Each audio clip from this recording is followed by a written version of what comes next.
ನಮಸ್ತೆ. ಬೆಳಕು ನಕ್ಷತ್ರ ವ್ಲಾಗ್ಗೆ ಸ್ವಾಗತ. ನೀವೇನಾದರೂ ನನ್ನ ಚಾನಲ್ಗೆ ಹೊಸಬ್ರಾಗಿದ್ದರೆ ಪ್ಲೀಸ್ ಸಬ್ಸ್ಕ್ರೈಬ್ ಮಾಡಿಕೊಂಡು ವೀಡಿಯೋಸ್ನ ನೋಡಿ. ಸಬ್ಸ್ಕ್ರೈಬ್ ಆಗಿರೋರು ಸುಧಾ ವೀಡಿಯೋಸ್ನ ನೋಡಿ. ಅಲ್ಲೇ ಪಕ್ಕದಲ್ಲಿರೋ ಬೆಲ್ ಬಟನ್ನ ಪ್ರೆಸ್ ಮಾಡಿ, ಹಾಲ್ ಅನ್ನೋ ಬಟನ್ನ ಪ್ರೆಸ್ ಮಾಡೋದ್ರಿಂದ ನಾನು ಯಾವುದೇ ವೀಡಿಯೋಸ್ ಹಾಕಿದ್ರೂ ಮೊದಲನೇದಾಗಿ ನಿಮಗೇ ನೋಟಿಫಿಕೇಷನ್ ಬರುತ್ತೆ. ನಾನು ಇವತ್ತಿನ ದಿನ ಅನ್ನೋದಕ್ಕಿಂತ ಇದು ಭಾನುವಾರದ ವ್ಲಾಗ್ ಅಂತಲೇ ಅನ್ಬೋದು. ಭಾನುವಾರ ತುಳಸಿ ಪೂಜೆ ಇರೋದ್ರಿಂದ ನಾನು ತುಳಸಿ ಪೂಜೆಗೆ ಎಲ್ಲ ರೆಡಿ ಮಾಡ್ಕೋತಾ ಇದ್ದೆ. ಸಂಜೆ ಆದ ತಕ್ಷಣ ಬಾಗಿಲೆಲ್ಲ ಕ್ಲೀನ್ ಮಾಡಿಕೊಂಡು ಒಂದು ಮಣೆ ಇಟ್ಕೊಂಡು ಅದ್ರ ಮೇಲೆ ತುಳಸಿ ಪಾಟ್ ಇಟ್ಕೋತಾ ಇದ್ದೀನಿ. ಹೋದ ವರ್ಷದ್ದು ಪೇಂಟು ಹಾಗೇ ಇದ್ದಿದ್ದರಿಂದ ಈ ಸಲ ಪೇಂಟ್ ಮಾಡ್ಕೊಳ್ಳಿಲ್ಲ ನಾನು. ಹಾಗೇ ನೀಟಾಗಿ ತೊಳೆದು ಕ್ಲೀನ್ ಮಾಡಿಕೊಂಡು ನಂತರ ನಾನು ಸುತ್ತ ಒಂದು ಚಿಕ್ಕದಾಗಿ ರಂಗೋಲಿ ಹಾಕೋತಾ ಇದ್ದೀನಿ. ಪೇಂಟು ಇಲ್ಲದೆ ಇರೋ ಕಾರಣ ನಾನು ಪೇಂಟ್ ಮಾಡ್ಕೊಳ್ಳಿಲ್ಲ, ಇಲ್ಲಾಂದರೆ ಪೇಂಟ್ ಮಾಡ್ಕೊಂಡಿದ್ರೆ ಇನ್ನೂ ಚೆನ್ನಾಗಿ ಕಾಣಿಸ್ತಾ ಇತ್ತು. ನಂತರ ರಂಗೋಲಿ ಎಲ್ಲ ಬಿಡಿಸ್ಕೊತಾ ಇದ್ದೀನಿ. ನಿಮ್ಮ ಮನೆಗಳಲ್ಲೂ ಯಾವ ರೀತಿ ಮಾಡ್ತೀರಾ ಅನ್ನೋದನ್ನು ಒಂದು ಚಿಕ್ಕದಾಗಿ ಕಮೆಂಟ್ ಮಾಡಿ. ಕೆಲವರಂತೂ ಚಪ್ಪರ ಎಲ್ಲ ಹಾಕಿ, ಅಂದರೆ ವರಾಂಡ ಸ್ವಲ್ಪ ದೊಡ್ಡದಾಗಿರುತ್ತೆ ಜಾಗ, ತುಳಸಿ ಕಟ್ಟೆನೂ ದೊಡ್ಡದಾಗಿರುತ್ತೆ, ಅವ್ರುಗಳು ಚಪ್ಪರ ಎಲ್ಲ ಹಾಕಿ ರೆಡಿ ಮಾಡಿ ಮಾಡ್ಕೋತಾರೆ. ಕೆಲವರು ಸೀರೆ ಎಲ್ಲ ಉಡಿಸ್ತಾರೆ ಅಂತಲೇ ಅನ್ಬೋದು. ತುಂಬಾ ಚೆನ್ನಾಗಿರುತ್ತೆ. ಅಂದರೆ ತುಳಸಿ ಗಿಡನೂ ದೊಡ್ಡದಾಗಿರುತ್ತೆ, ಆ ರೀತಿ ಬೆಳೆಸ್ತಾರೆ. ನಾವುಗಳು ಈ ಚಳಿಗಾಲದಲ್ಲಿ ಯಾವುದೇ ರೀತಿ ತುಳಸಿ ಗಿಡ ಹಾಕಿದ್ರೂ ಅದು ಸ್ವಲ್ಪ ಒಂಥರ ಎಲೆ ಎಲ್ಲ ಉದುರೋಗೋದು ಆ ರೀತಿ ಆಗ್ತಾ ಇರುತ್ತೆ.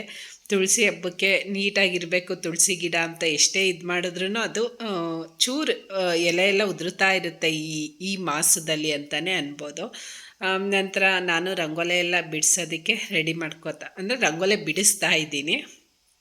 ಮತ್ತು ಕೆಲವರಂತೂ ಸೀರೆನ ನಾವುಗಳು ಹೇಗೆ ಸೀರೆ ಉಟ್ಕೋತೀವಿ ಅದೇ ರೀತಿ ತುಳಸಿ ಕಟ್ಟೆಗೆ ಸೀರೆ ಎಲ್ಲ ಉಡಿಸಿ ಎಲ್ಲ ರೆಡಿ ಮಾಡ್ಕೋತಾರೆ. ತುಂಬಾ ಚೆನ್ನಾಗಿರುತ್ತೆ ನೋಡೋದಕ್ಕೆ ಅಂತೂ. ನಿಜವಾಗ್ಲೂ ಆ ರೀತಿ ಮಾಡೋರು ನೋಡಿದ್ರೆ ಏನೋ ಒಂಥರ ಖುಷಿ ಅಂತ ಅನಿಸುತ್ತೆ ಅಂತಲೇ ಅನ್ಬೋದು. ನಂತರ ತುಳಸಿ ಗಿಡಕ್ಕೆ ಮೇಯ್ನಾಗಿ ನಲ್ಲಿಕಾಯಿ, ಅಂದರೆ ಬೆಟ್ಟದ ನಲ್ಲಿಕಾಯಿ ಕಡ್ಡಿ ಬೇಕೇ ಬೇಕು. ಅದು ಬೆಟ್ಟದ ನಲ್ಲಿಕಾಯಿನೂ ತರಿಸ್ಕೊಂಡಿದ್ದೆ, ಅಂದರೆ ಅದ್ರ ಕಡ್ಡಿ ತರಿಸ್ಕೊಂಡಿದ್ದೆ, ಮತ್ತು ಬಾಳೆಕಾಯಿ ದಿಂಡು ಮತ್ತು ಕಬ್ಬಿನ ಜಲ್ಲೆ ಇಷ್ಟನ್ನು ತರಿಸ್ಕೊಂಡಿದ್ದೆ ನಾನು. ಮತ್ತು ಅದಕ್ಕೆ ಬೇಕಾಗಿರೋದು ಅರಶಿನದ ಕೊನೆ ಮೇಯ್ನಾಗಿ ಕಟ್ಟಲೇಬೇಕು ಅಂತ ಅಂತಾರೆ. ಅರಶಿನದ ಕೊನೆ ಮತ್ತು ಗೆಜ್ಜೆ ವಸ್ತ್ರ ಮೇಯ್ನಾಗಿ ಬೇಕೇ ಬೇಕು. ಯಾವುದೇ ಪೂಜೆಗಾಗಲಿ ಗೆಜ್ಜೆ ವಸ್ತ್ರ ಅಂತೂ ಬೇಕೇ ಬೇಕು ಒಟ್ಟಿನಲ್ಲಿ. ಹಾಗಾಗಿ ನಾನು ಎಲ್ಲ ತಯಾರಿ ಮಾಡಿಕೊಂಡು ಎಷ್ಟೇ ತಯಾರಿ ಮಾಡಿಕೊಂಡ್ರೂ ಟೈಮ್ ಆಗೇ ಹೋಗುತ್ತೆ ಕೆಲವೊಂದು ಮೂಮೆಂಟಲ್ಲಿ ಅಂತಲೇ ಅನ್ಬೋದು. ಈ ರಂಗೋಲಿ ಎಲ್ಲ ಹಾಕಿ ಮಾಡೋಷ್ಟರಲ್ಲಿ ಟೈಮ್ ಮುಗ್ದೇ ಹೋಗುತ್ತೆ. ಯಾವ ರೀತಿ ಟೈಮ್ ಆಗುತ್ತೆ ಅನ್ನೋದೇ ಗೊತ್ತಾಗೋದಿಲ್ಲ. ಕೆಲವರು ಬೆಳಗ್ಗೆಗಿಂತನೂ ಸಂಜೆ ಟೈಮ್ ಜಾಸ್ತಿ ತುಳಸಿ ಪೂಜೆ ಮಾಡ್ತಾರೆ ಅಂತ ಅಂದ್ಕೊಂಡಿದ್ದೀನಿ.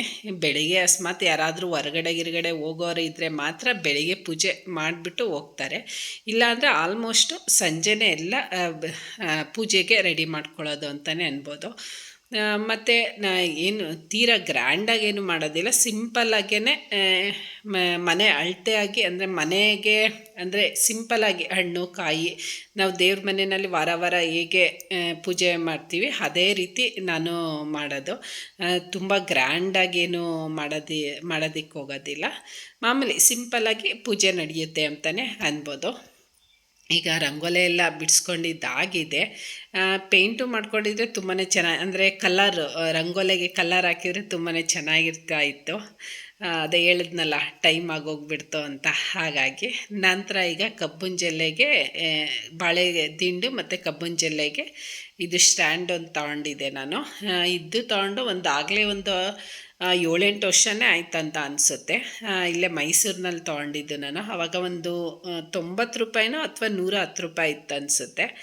ಅದಕ್ಕೆ ನಾನು ಗೋಲ್ಡ್ ಕಲರ್ದು ಪೇಂಟ್ ಮಾಡ್ಕೊಂಡಿದ್ದೀನಿ, ಚೆನ್ನಾಗಿ ಕಾಣಿಸುತ್ತೆ. ಅವರು ಗ್ರೀನ್ ಕಲರಲ್ಲಿ ಇತ್ತದು ಪೇಂಟು, ಇಲ್ಲಾಂದರೆ ಬ್ಲ್ಯಾಕಲ್ಲಿರುತ್ತೆ. ನಮಗೆ ಬೇಕಾದಂಗೆ ನಾವು ಪೇಂಟ್ ಮಾಡ್ಕೋಬೋದು. ಈ ವರಮಹಾಲಕ್ಷ್ಮಿ ಪೂಜೆಗೆಲ್ಲ ಆ ಕಡೆ ಈ ಕಡೆ ಇಟ್ಟಾಗ ತುಂಬಾ ಚೆನ್ನಾಗಿ ಕಾಣಿಸುತ್ತೆ ಗೋಲ್ಡ್ ಕಲರ್ ಪೇಂಟ್ ಮಾಡ್ಕೊಳ್ಳೋದ್ರಿಂದ. ಹಾಗಾಗಿ ಮನೆಯಲ್ಲಿ ಗೋಲ್ಡ್ ಕಲರ್ ಪೇಂಟ್ ಇತ್ತಲ್ಲ ಅನ್ನೋ ಕಾರಣಕ್ಕೆ ನಾನು ಪೇಂಟ್ ಮಾಡ್ಕೊಂಡಿದ್ದೀನಿ. ನಂತರ ಕಬ್ಬಿನ ಜಲ್ಲೆ ಮತ್ತು ಬಾಳೆ ದಿಂಡೂ ಇಟ್ಕೊಂಡಿದ್ದಾಗಿದೆ. ನಂತರ ತುಳಸಿ ಪಕ್ಕ ನಾನು ಬೆಟ್ಟದ ನಲ್ಲಿಕಾಯಿ ಕಡ್ಡಿನ ಇಟ್ಕೋತಾ ಇದ್ದೀನಿ. ನನಗೆ ಯಾವ ಕಡೆ ಹಾಕಬೇಕು ಅನ್ನೋದು ಗೊತ್ತಿಲ್ಲ ಒಟ್ಟಿನಲ್ಲಿ. ಆ ಕಡೆಯಿಂದ ಎಡಗಡೆಗೆ ಬರುತ್ತೆ ಬೆಟ್ಟದ ನಲ್ಲಿಕಾಯಿ ಕಡ್ಡಿ. ನನಗೆ ಸರಿಯಾಗಿ ಗೊತ್ತಿರಲಿಲ್ಲ, ಒಂದು ಸೈಡ್ ಒಟ್ಟಿನಲ್ಲಿ ಇಟ್ಟೆ ನಾನು. ನಂತರ ಈಗ ನಾನು ಮೀಶೋಯಿಂದ ಒಂದು ಸ್ಯಾರಿ ತೊಗೊಂಡಿದ್ದೆ, ಅದನ್ನು ನಾನು ನಿಮಗೆ ಶೇರ್ ಮಾಡ್ತಾ ಇದ್ದೀನಿ.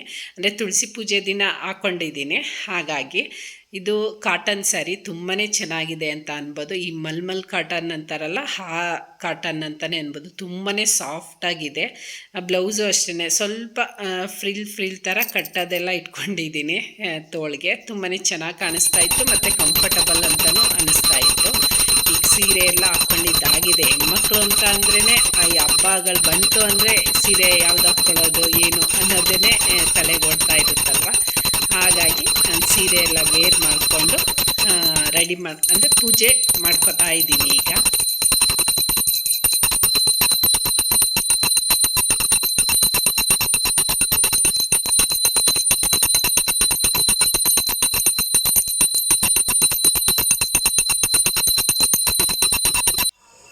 ಮತ್ತು ನಾನು ಪ್ರಸಾದಕ್ಕೆ ಯಾವಾಗಲೂ ವರ್ಷನೂ ನಾನು ತುಳಸಿ ಪೂಜೆಗೆ ಅವಲಕ್ಕಿ ಇಡ್ತೀನಿ.